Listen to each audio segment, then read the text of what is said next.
Hey guys, what's up? Welcome to my new little office here. I won't do any sort of little office tour. I've basically just cleared this room out and turning it into a nice little office for me to work and film in basically from home. I hope you guys are doing well, staying safe at home. Today we are taking a look at Justin Thomas's golf swing. I'm never gonna drop it, gonna take it to the top. So guys, welcome to Pure. This is my series where we talk about some of the best golf swings in the world and how you guys can actually swing the golf club just like they can, what you can learn from each of their golf swings, what you should do, what you maybe shouldn't do as well. Today we're talking about Justin Thomas. Obviously Justin Thomas, massive player on the PGA Tour, one of the best players in the world, and has a really unique and iconic golf swing. He is regularly regarded as pound for pound the longest hitter in the world because he is such a small guy, and yet he is still one of the longest hitters out on the PGA Tour. And I'm going to be showing you guys exactly how he generates some of that power and how you guys can generate more power in your golf swings as well. So stay tuned, and make sure you guys stay tuned for the end of the video. I'll be playing through all of these swings so you guys can save them to your phone, record them, compare them to your own swings, and learn from them whilst you practice. So as always, we're going to start off with the irons, and then we're going to work our way up the bag to the driver. Here we've got Justin Thomas hitting a 6-iron. One thing which we've seen a lot with the players we've analysed so far, if you have missed some of these videos, go back on my channel, check them out. We've done Tiger Woods, Ben Hogan, Scott Stallings, who else have we done? Jack Nicklaus, pretty big names in the game of golf. And one thing almost all of these players do is they have a one-piece takeaway, and Justin Thomas is exactly the same. As he takes the club away, and if we pause it at parallel to the ground, you can see the club face, pretty similar angle to his spine angle. His arms haven't moved, he's used his body to take the club away. His shoulders have turned, his lower body's turned, and it's a really good wide takeaway. This is one way you can generate a huge amount of width in the takeaway, which helps you generate a huge amount of power as well. So as Justin takes this club then to the top, we're going to see that right elbow start to fold, and now this is where his swing gets unique, because from here his hands and arms are going to move straight upwards as he takes it to the top.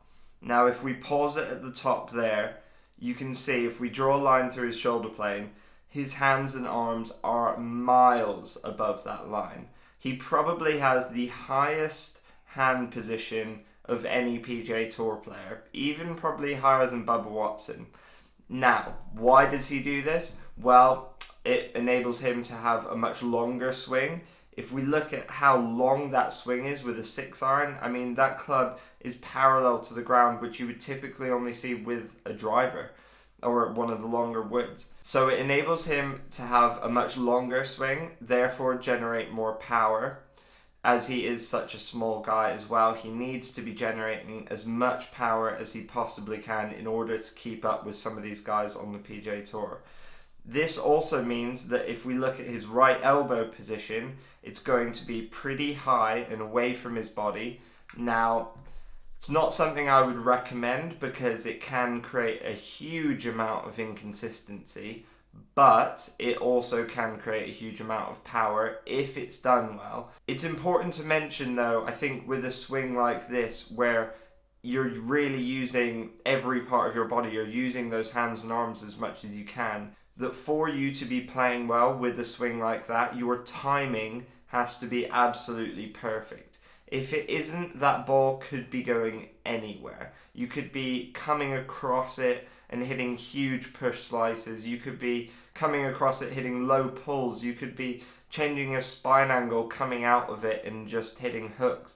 So it is a little bit dangerous, but it can be a very good way to generate power as well. And you will notice some of the best players, Dustin Johnson for example, very similar. He's obviously a much bigger guy, but very similar arm structure at the top of the swing, And also, by the way, Dustin Johnson is going to be our next swing we're going to analyze next week. So if you do want to see that video, make sure you subscribe so you don't miss it. Make sure you like this video as well and comment your thoughts down below. I'd love to know what players you guys want to see me analyze and talk through their swings for you. Now, if we draw lines at the top of the back through his shoulder plane and his hip plane, you'll notice these are very, very steep lines, which is great. He's pivoting very well and he's turned a huge amount. But his lower body is very, very stable, which is great as well. He's not changing his balance, his spine angle, anything like that at all. Now, because he has such high hands and arms, as we start the downswing, those hands and arms have to lower. They have to, otherwise you'd come so over the top of it you could shank it or just hit massive slices. So, as he takes the club down, we're going to see those hands and arms. If we draw a line, they're almost going to follow straight down this line. Whilst shallowing out the club, I might add, he's actually shallowed out his club plane quite a lot there. And then if we pause it again parallel to the ground, he's actually cleared his lower body out the way, starting to clear his upper body, and he's actually got the club back into a very good position. Now, as Justin Thomas comes through impact, one thing that's really important to note is the club won't be coming as much around him. It will actually be coming almost straight down and through. Basically, if we have a look at the position of the club head, as he starts to swing down, it's going to be coming much straighter and through the golf ball. It's not going to be coming as around as maybe someone who swings a little bit more around their body. Now, this can be pretty good because if you imagine if the club head is coming on a straighter line, it means that the swing path is going to be typically straighter, so it's going to help you hit the ball straighter. So you're not going to have as much dispersion in ball flight. But where it can be a bit problematic is if you get a bit flippy with the hands and arms, or close the club face, or come down and across it, then you can see a huge amount of inconsistency. But if we pause it at impact, Justin's got into a great position, create a lot of space with that lower body. Not the best posture in the world. He's a little bit rounded in his kind of thoracic spine, which is the upper part of your back. So that could maybe be something to work on, or could even cause injury. And if we slowly play it through, you'll notice that club head traces almost perfectly through the golf ball, enables him to hit it really high. And again, if we pause it there, huge amount of rounding in that spine, in that back, which can cause significant injury. Maybe later in his career we'll see some back problems or something. But he gets the club into a very good position, hits an incredibly good shot, and beautiful, balanced finish as he swings through. Now, let's take a look at Justin Thomas with a 3-wood. Because as he swings into the longer clubs, his swing gets even more exaggerated. Now, as he takes the club away, beautiful wide takeaway, keeps the club very low to the ground, which is great. If we pause it there, again, it's a one-piece takeaway, looks amazing. And if we pause it here, that's typically where you'd see someone's hands and arms finish there, just with a little bit more wrist hinge. Now, Justin Thomas has super late wrist hinge. You can see at this position, he hasn't hinged his wrists at all, which enables him to have a very huge wide swing, and he hinges his wrists very late. And on the downswing, it also enables him to keep the club head on a wider arc, which means it's going to be easier to launch the ball higher. It's also going to be better for consistency, and it's also going to help him create more power. Now, with the woods, Justin really puts every ounce of his strength into it. I mean, if you thought his swing with an iron was creating a lot of power, with the woods, it's even more exaggerated. As we have it at the top of the backswing here, you can see that right elbow is even more away from the body, designed to create even more power, even more width as he starts to swing down. And as he starts to swing down, we're going to see this huge move with the lower body. Watch the lower body as he starts to swing down. You see the right heel comes off the ground very early. Huge amount of rotation. He hasn't even got the club to parallel with the ground here, and he's already cleared those hips a huge amount. As we come down into impact, if we pause it there, that is just a crazy amount of rotation. But what is important to note, he's maintained his spine angle through this. His spine angle is exactly the same. He hasn't early extended. Even though that right heel has come up off the floor, he hasn't early extended. He hasn't moved his right knee in towards the ball. He's just rotated his hips and his upper body around. And now he can really release those hands and arms hard as he starts to swing through to the finish. And again, beautiful balanced finish. Now it's time for what all of you guys want to see. Justin Thomas smashing driver. Now let's have a look first of all at full speed Justin Thomas going at a driver.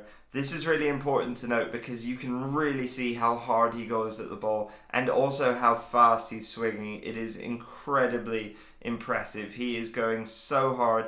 But what is important to note, he's maintaining his spine angle and he's maintaining his balance. Watch how balanced he is on the finish. It's a very tight golf swing. Even though there's a lot of moving parts, there's a lot of different variables, it's still a very well rehearsed, tight movement. There's no sort of flailing around or weird movements creeping in that he has to compensate for. It's a very well rehearsed movement. Now we're going to first of all have a look at his swing from front on.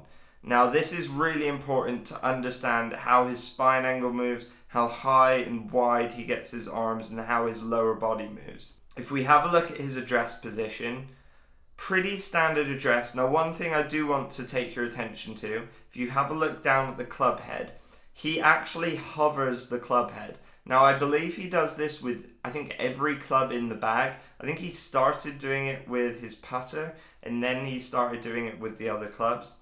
Now he hovers it so that it's engaging the rest of his body and it just helps him get into a better position. One thing to note, he doesn't really at address have a huge amount of tilt away from the ball, but his ball position is great just inside that left heel. But as he takes it to the top, again, this huge wide takeaway, pulls it level to the ground. It's just a one-piece takeaway. Look at that triangle between his arms and chest. His left knee is going to start to move inwards to help him rotate and get more turn. And as we pulls it to the top, there he has actually much more tilt away from the ball, which is going to help him hit up on the golf ball with his driver. Huge high hands. Look how high those hands are. And that club shaft could not be more level to the ground. That is just perfectly parallel to the ground. Now, as he starts to swing down, again, watch his lower body. He uses the ground so well. He's really loaded into that right side at the moment, into that right glute. But watch his left knee is going to move first, away from the ball. Huge amount of hip turn. Now, this is important to note what happens next. He's actually going to move his head position slightly backwards. Now, if we draw a line through his spine angle, and if we also draw a circle around his head position, just noting them as he started to swing down, and then if we play it through to impact and draw another line through his spine angle and another circle around his head position, you can see that his head has moved down and back and his spine angle has dramatically changed. Now, he gets into a very good impact position, but it's also not the most efficient way to have parts moving the opposite way to what you want to generate. You're trying to move the golf ball forwards, but your head is actually moving back. So slight inefficiencies there, but it doesn't move any more back as he gets through impact and through to the finish. It actually starts to move through and towards the target. But this is important to note because it's something I wouldn't recommend copying from him with how much he changes his spine angle and also that head movement as well.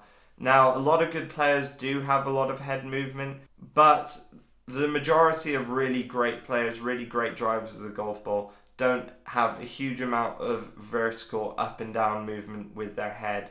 And especially for most of you guys watching who are just amateur golfers, it's definitely not something I would recommend, because if you imagine if you're changing your spine angle and you're changing your head position, it's going to be even more difficult to control that low point of how you're striking the golf ball out of the middle of the club face. And obviously that is the number one factor in creating power and distance, is actually just striking the ball out of the middle consistently. One more thing I want to draw your attention to before we take a look at Justin's driver swing from down the line is if we go to the top of the backswing, he has a huge amount of thoracic extension in his golf swing. His spine is actually pointed away from the target, which is great. So he's got good tilt in his spine, but we can actually see if we zoom in onto his upper spine and his upper back, he's actually extended that almost back towards the target. Now, this is again going to create more power, a longer swing, and it is something that a lot of the best drivers of the golf ball do really well. Rory McIlroy, Dustin Johnson, all these guys, and it helps you get more turn, create more power. So that could be something definitely to look at in your own golf swing, and certainly this position would be something I would say you could copy from Justin's golf swing, this top of the backswing from front on. Maybe not from down the line because of his high hands and arm position, but definitely from front on how he's used that lower body, but also how stable he is and how he's loaded into that right side. And then as he swings down, regenerating all that power back into the golf ball and through to the finish. Now let's take a look at Justin's golf swing from down the line with driver. We're going to notice a lot of similarities. Takes the club away very low, very wide. One piece takeaway, using his body to take the club away. Hands and arms are going to move upwards. Huge long golf swing. He's going to start moving with that lower body. Right heel comes up off the ground. If we pause it at impact, huge amount of rotation, huge amount of clearance. Also, he's given himself a huge amount of space to be able to hit the golf ball. If you look at the space between his hands and his body, they're not cramped together. Again, he hasn't early extended.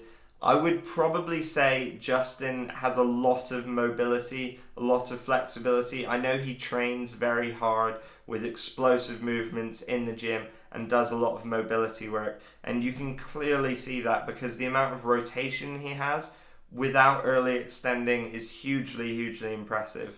As he swings through, massive, massive release of the hands and arms, really putting every ounce of power he possibly can into it. And a beautiful balanced finish with all his weight on that left heel. This is something we talked a lot about with Tiger's swing last week, is how much weight and pressure he gets into that left heel through impact and also after impact. Now let's rewind it to the top and have one more look at Justin's driver swing. Now, what things can you learn from Justin's swing? Now, I would definitely learn from this takeaway, huge, wide, one-piece takeaway with the hands and arms. I would also say learn from how late he sets his wrist. This enables him to create more power, more width, and is just really great for pretty much any golfer. I would also say watch how he maintains his spine angle. This is really impressive throughout the golf swing. But I would say be careful about how his right leg moves. I wouldn't recommend that for the average person to get that right heel and right leg off the ground so early. Also, his spine position coming through impact is something to note, and also how his head moves. I wouldn't recommend either of those things. So what can we learn from Justin's golf swing? What should you do? What shouldn't you do? One thing that's really important to note, Justin's golf swing wouldn't work for probably 95% of people out there. This is just because he's an extremely flexible and mobile person, and he gets his body in some really kind of unusual positions, let's say. These are positions that for the average person, I know they're positions for me I couldn't get myself into, for one, and if I did repetitively, they could cause me a great deal of injury. Also, they could cause a lot of inconsistency if you got your hands and arms that high and couldn't match it up correctly and couldn't control it.